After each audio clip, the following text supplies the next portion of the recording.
Just a very quick video about maintaining and testing a rain gauge on a Vantage Pro 2. So you can see this has got the aero cone fitted in your bird spikes, etc. So we want to make sure that this is nice and clean on a regular basis. So what we need to do is inside, well, firstly be aware of the bird spikes because they can be quite sharp. So inside we've obviously got the debris filter.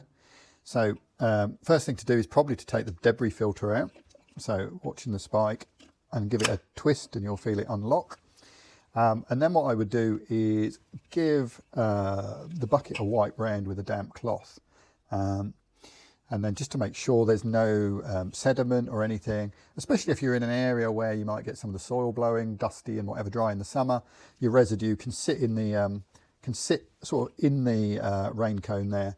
And then even if you get a very small amount of rain, it almost, just enough to dislodge the debris, and it will almost like cement itself in the bottom of the rain cone.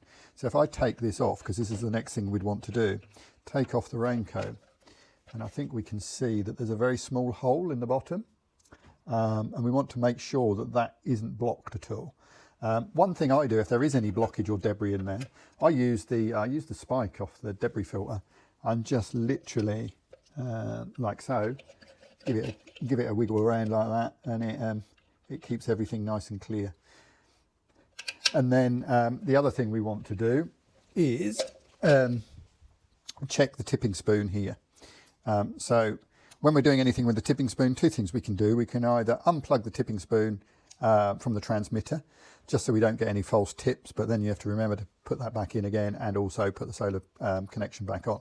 So what I tend to do is just hold down the tipping magnet mechanism there. And even as you can see on this little one that's really not been used a lot, there's a little bit of debris in here. So what I do is damp cloth, literally just give it a wipe out with a damp cloth and make sure that's all okay. If you're not sure about what you're getting rain-wise, or your tipping spoon is working, what I would do is make sure it's all connected, take it off like this, and literally give it one tip like that. And that is then going to measure 0.2 millimeters on the app. So for example, you know, we can be looking there, currently haven't got any rainfall. And then obviously if we're on a WeatherLink Live, it's going to come through relatively quickly. If we're on a cellular gateway, it might take up to 15 minutes for that to actually register. But just that one tip should give you a 0.2 mil. So if you've had rain, you can obviously add it onto what you've got. Or if you haven't got any, you should just see a 0.2 mil. And if there are any issues with this tipping spoon, it can easily be replaced. They're actually on a connection plate in here.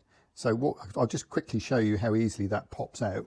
If you do need to replace this for any reason at all, sometimes like, you know, a reed switch might fail or something like that, what you'd need to do is undo the grommet here. So there's a rubber grommet and that will release the cable. Obviously the other end you would need to take the transmitter off and then unplug the rain spoon here, the rain gauge. Take that out and then feed the cable back out underneath. It goes underneath the sort of rain cone platform there, and then you'd feed that back out and just pop the new one in. So to release it, it is literally on a set of lugs. So you just need to ease the lug. There's a little bit of a technique to it. Sometimes easier said than done. There we go, and literally it just pops out like that.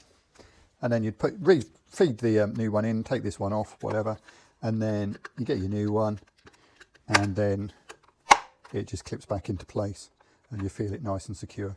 So yeah, it's just one of those that you just need to learn how much elbow grease to give it to get it released.